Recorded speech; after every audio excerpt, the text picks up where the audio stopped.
act on these laws and how can we work together? When we realize that there's something wrong with them.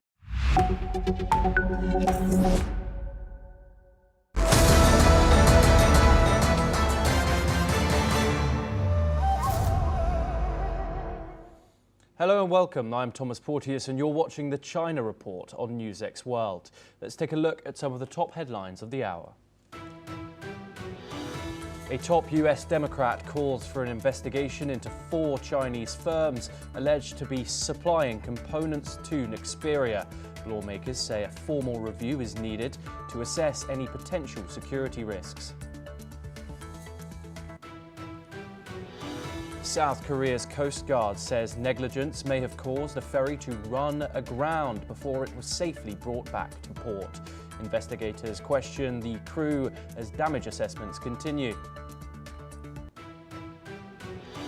Taiwan says it will support Japan amid its growing spat with China, accusing Beijing of weaponizing trade and tourism. Tokyo and Taipei both warn that China's pressure campaign continues to escalate tensions. China's premier makes a landmark trip to Zambia as Beijing and the West compete for influence in Africa's investment landscape. The visit focuses on trade, infrastructure and expanding long-term economic ties. Indonesia raises its alert level to the highest after Mount Semeru erupts and spews massive ash column. Evacuation teams stand by as authorities monitor further activity. China imports no US soybeans for a second month in October, even as overall purchases hit record highs on South American supply. Customs data show the drop follows high tariffs on US beans and the exhaustion of old crop stocks. US officials say long-promised semiconductor tariffs may be delayed as the Trump administration takes a cautious approach to avoid provoking China. The White House says Trump remains committed to boosting domestic manufacturing, even as he walks back some tariff plans while seeking a China truce. German Finance Minister Lars Klingbeil says free markets must be fair, warning that Europe will protect its industries against subsidied imports. He highlights pressure on steel producers and backs EU plans for new tariffs, saying Europe must not end up the loser.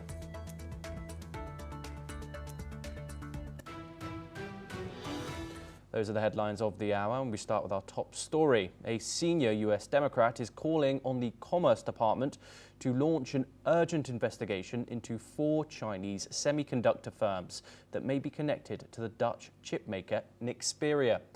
Congressman Raja Krishnamurthy warns that companies could pose serious risks to the safety and reliability of components used in cars across the United States and allied nations. In a letter to Commerce Secretary Howard Lutnick and BIS Director Jeffrey Kessler, he expressed concern that Nexperia's Chinese operations are increasingly bypassing their Dutch parent and turning to unvetted China-based wafer supplies. This shift, he says, raises red flags around safety certification and quality control, especially as semiconductors play an essential role in modern vehicle systems. The request comes amid ongoing turmoil at Nexperia, following internal conflicts, regulatory pressure and disruptions across the global chip supply chain. Joining us now to discuss this is Ajay Jua. He's a former secretary in the Department of Industrial Policy and Promotion in the Ministry of Commerce and Industry from the Government of India, and joining us live from New Delhi. Thank you very much, Ajay Jua, for joining us here on the programme. Why does this trigger a national security threat for Washington?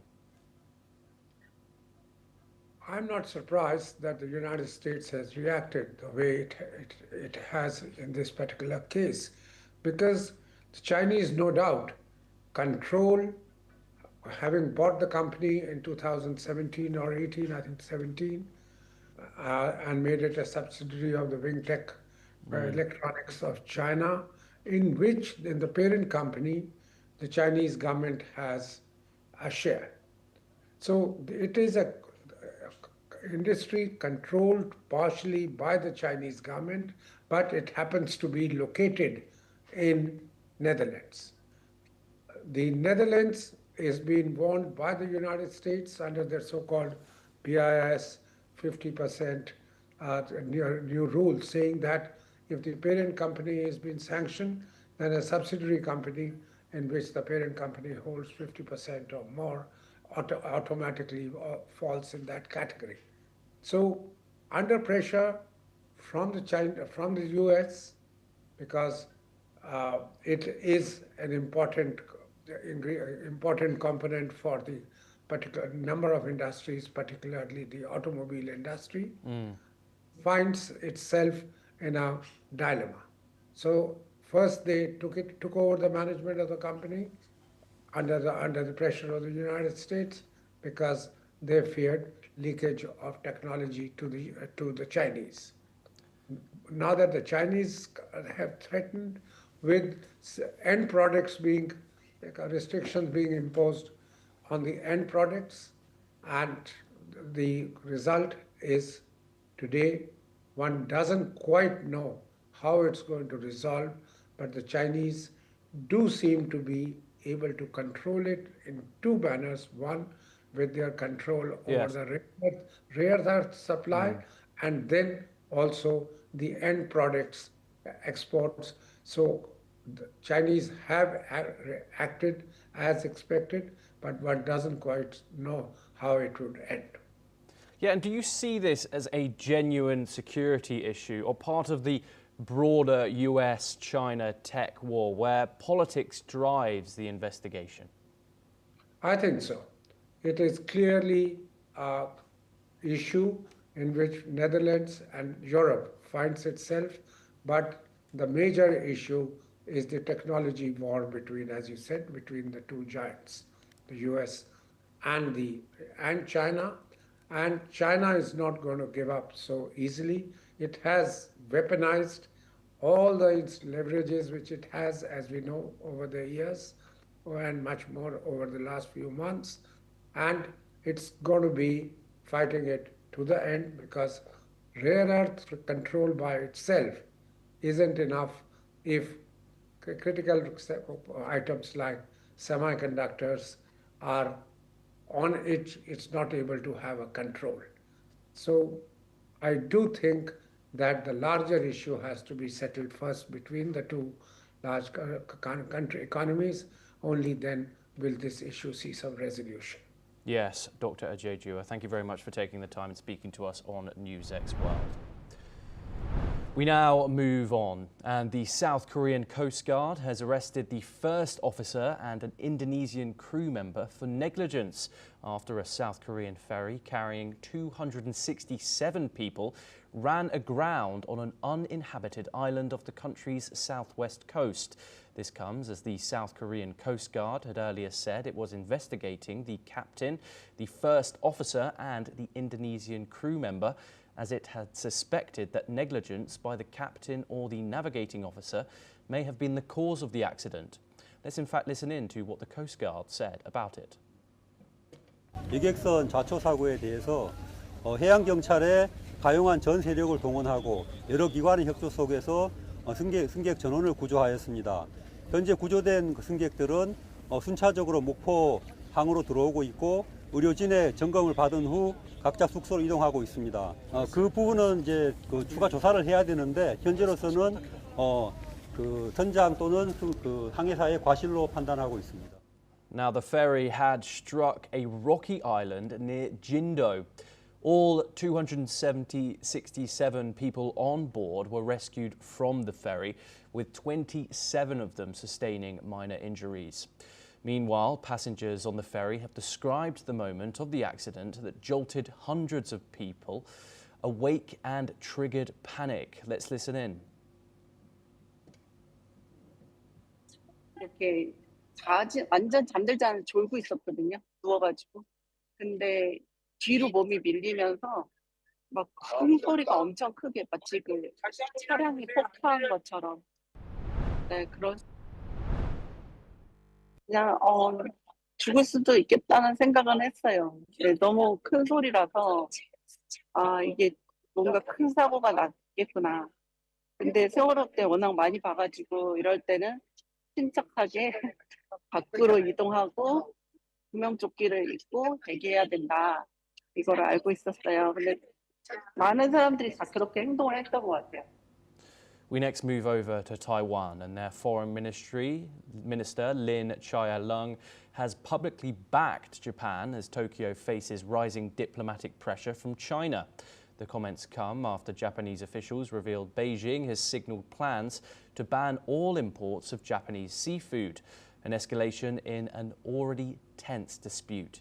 Speaking to reporters, Lin accused China of weaponizing trade, investment, tourism and even military intimidation to bully its neighbours, saying Taiwan has long experienced similar tactics. The latest friction follows remarks from newly elected Japanese Prime Minister Sanai Takaichi, who warned that a Chinese attack on Taiwan, threatening Japan's survival, could prompt a military response. Beijing has demanded she retract the statement, and travel cancellations by Chinese tourists are now surging, posing potential economic fallout for Japan. Despite lacking formal diplomatic ties, Japan and Taiwan remain close partners with strong trade links that both sides say they intend to protect. 我们在这个关键的时刻我们也要支持日本能够有效的去稳定局面，那阻止中共的霸凌行为。中共用这种包括经济胁迫军事威吓去霸凌其他的国家已经是不胜枚举。那把过去对台湾包括文攻武吓还有这一个操弄，包括采购贸易、投资以及观光旅游，那一切都武器化。我想这是一个不文明也是不民主的做法。Joining us now is Andrew K.P. Leung. He's a China strategist and he joins us live from Hong Kong. Thank you very much, Andrew, for joining us here on the programme. Taiwan stepping in to publicly support Japan. How provocative is that from Beijing's perspective amidst this ongoing spat? Well, it's not surprising that both Taiwan and Japan are singing from the same hymn book because Taiwan is now led by a known separatist with a long track record pushing the island towards some sort of independence. And that, of course, worries and rattles Beijing no end. In Japan, there is the new leader, this first lady leader, also known as China Hawk, but also known to be wanted to change Japan's wartime constitution to enable Japan to rearm itself like a normal country. Now, I think that there's been some sort of a reaction among certain sectors of the Japanese public, thinking that in terms of protest, thinking this is would push Japan towards the precipice. And of course, Taiwan is the situation is also is different in the sense that most of the Taiwanese people do not want unification, but on the other hand, they do not want to push the island towards independence because that will trigger a military response from Beijing. Because Beijing already enacted an anti-secession act decades ago to forestall this possibility. And what Beijing wants is, of course, peaceful unification, because after all, the two peoples on both sides of the Taiwan Strait belong to the same civilization, the same language, same culture, in fact, the same country. Taiwan had never been a country throughout its history. It was occupied by Japan during the Second World War, and then after the war, Japan is mandated by the international treaty to return all territories to China. But of course, Taiwan is now, after the defeat of the Kuomintang, retreated to Taiwan and is, in a way supported by the United States under the Taiwan Relations Act, which enables the U.S. administration to supply arms to Taiwan to defend itself. Now, this rhetoric of Takaichi, of course, is very provocative in that it's treading on the reddest of the China's red lines. Now, China is not about to invade Taiwan anytime soon because the Taiwan Strait is a treacherous body of water, and that's been proven by many military theories through the past almost past centuries. So China's preference remains peaceful unification, enshrined in 3 white papers issued during the past decades or so. The last coincided with Nancy Pelosi's provocative visit to Taiwan.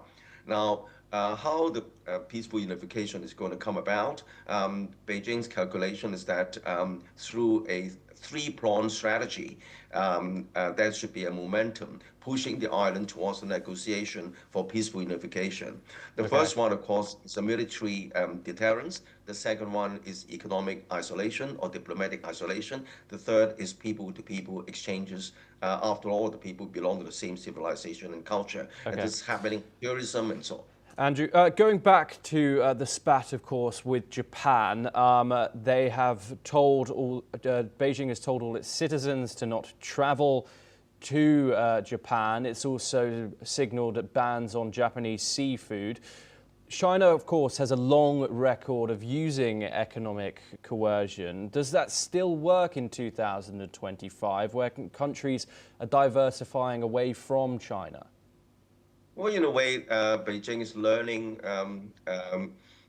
these tactics from the United States. I mean, let's look at all these tariffs and sanctions. I mean, and in the past, China seldom resorted to this, but now China is rising up to this a very effective countermeasure to deter Japan's interference in what China perceived as the internal affairs, the unification of Taiwan, but also deter Japan from coasting up to the United States, strengthening the first island chain centered in Okinawa, the second island chain centered in Guam, with American assets containing China, and also with military alliance with even South Korea and Australia and the Philippines. And you look at the map, that's also surrounding China. So I think that there is no surprise that Beijing's reaction, resorting to trade and other measures to counter Japan's aggression. Yes, Andrew, do stay with us as we have further stories to discuss. We now move over to the African continent, and Zambia has welcomed Chinese Premier Li Qiang to Lusaka, marking the first visit by a Chinese premier in 28 years. The trip comes as the copper-rich nation emerges from a prolonged financial crisis and works to stabilise its economy under a new, more sustainable debt repayment plan. China remains Zambia's largest official creditor with $5.7 billion owed, and Beijing is keen to showcase Zambia as a model participant in President Xi Jinping's Belt and Road Initiative. Chinese officials have framed the visit as an example of how African nations can recover from financial distress with China's support. As Zambia pushes to industrialise, it is seeking fresh investment in mining, infrastructure and production capacity. China, for its part, is looking to expand exports of tractors, electrical equipment and construction vehicles into the Zambian market. Despite recent economic turbulence, the outlook is brightening.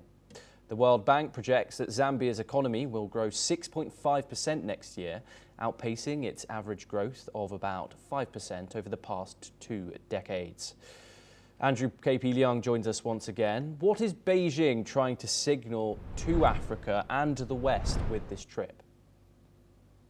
China's engagement with Africa dates back a long time ago. I remember even 20 odd years ago when I was invited as a speaker in Africa, in Ghana, hosted by a rating agency. China was already all over the place in Africa. But China's approach to Africa is very, very different from the West. The West, at the beginning, concentrated on aid, AID, in other words, debt relief, giving money to bring up to relieve poverty. But China concentrated on capacity building, capacity in terms of infrastructure. For example, Africa is the world's remaining large source of agricultural products. But a lot of the paddy fields are out of nowhere. And how do farmers bring the products to the market? I mean, there are not even roads or bridges or ports at the time. So China concentrated on capacity building.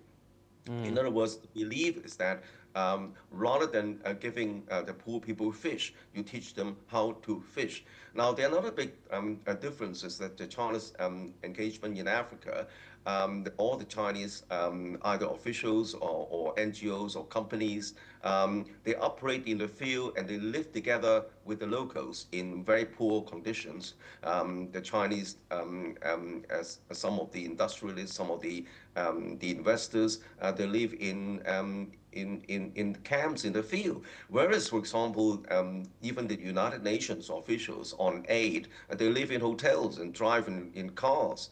Again, to the African people, there was a difference. However, China's now facing some headwinds in Africa, in the sense that sometimes the Chinese companies bring along their workers, and the locals seeing that, well, the Chinese companies may be stealing their jobs. And also there is, in the beginning, less sensitivity to some of the local customs or even the local ecology. But now the latest Chinese engagement has learned all these lessons. And it's focusing, for example, under the Belt and Road Initiative, is focusing on smaller projects, Yes. on greater transparency, and on engaging with local stakeholders. Yeah, and Andrew, just quickly, the West are trying to regain ground in Africa. Are they too late? Well, they are already, I would say, there was a relative lack of attention to Africa, particularly under the early Trump, well, the first Trump administration, and also even tracing it back to Biden or even to Obama. Relatively speaking, Africa was seen to be backward. It's only a place where there are lots of poor people to be fed, lots of problems. And President Trump at one time, referred to some of these countries as expletive deleted Yes. countries. But now they're wising up to the fact that some of the economies are very fast moving. For example, Africa promises to be the fastest growing population by the end of this century, in 2100.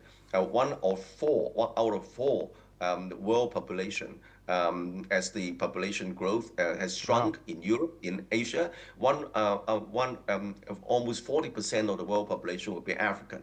So I think that there is a lot of dynamism, and the United States government is wising up to it. Andrew KP Leung, thank you very much for joining us here on NewsX World. Pleasure to have you on the programme. Now we move on to our final story of the hour, and Indonesia's Semeru volcano has erupted, and the country's volcanology agency has increased the alert level of Java Island's tallest mountain to the highest. The volcano spew ash clouds as high as 2 kilometers above the mountain's peak. Semeru is more than 3,600 meters high and one of Indonesia's nearly active 130 volcanoes. Indonesia straddles the Pacific Ring of Fire, a highly seismically active zone where different plates on the Earth's crust meet and create a large number of earthquakes and volcanoes. Well, that's a wrap on the China Report. Keep watching NewsX World for more international news updates.